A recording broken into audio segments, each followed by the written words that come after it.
Hi friends, இந்த வீடியோவில் என்ன பார்க்க போகிறோன்னு சொல்லி பார்த்தீங்கன்னா, சிம்பிளாக மீன் மேக்கர் ஃப்ரை எப்படி பண்ணுறதுன்னு சொல்லிட்டு தான் பார்க்கலாம்.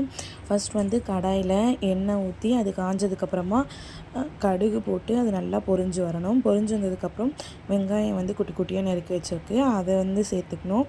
அது நல்லா வதங்கினதுக்கப்புறமா மீன் மேக்கர் வந்து சுடுதண்ணியில் போட்டு நம்ம எடுத்து வச்சுருக்கோம், அதையும் வந்து எடுத்து நல்லா தண்ணி வந்து இருக்கக்கூடாது, அதை நல்லா பிழிஞ்சு இதில் சேர்த்துக்கணும். எல்லாத்தையும் சேர்த்ததுக்கப்புறமா கொஞ்சமாக மஞ்சத்தூள், அதுக்கப்புறமா நாங்கள் வந்து வீட்டில் மிளகாத்தூள் அரைச்சி வைப்போம், அதுதான் வந்து எல்லா குழம்புக்குமே சேர்த்துப்போம். அதை வந்து தேவையான அளவு சேர்த்துக்கிட்டு, அதுக்கப்புறமா கரம் மசாலா தூள் கொஞ்சமாக சேர்த்துக்கிட்டு, நெக்ஸ்ட்டு உப்பு தேவையான அளவு சேர்த்துக்கணும். அது நல்லா வதங்கி வந்ததுக்கப்புறமா தக்காளி வந்து நான் எனக்கு பிடிச்ச மாதிரி லாஸ்ட்டாக ஆட் பண்ணியிருப்பேன்.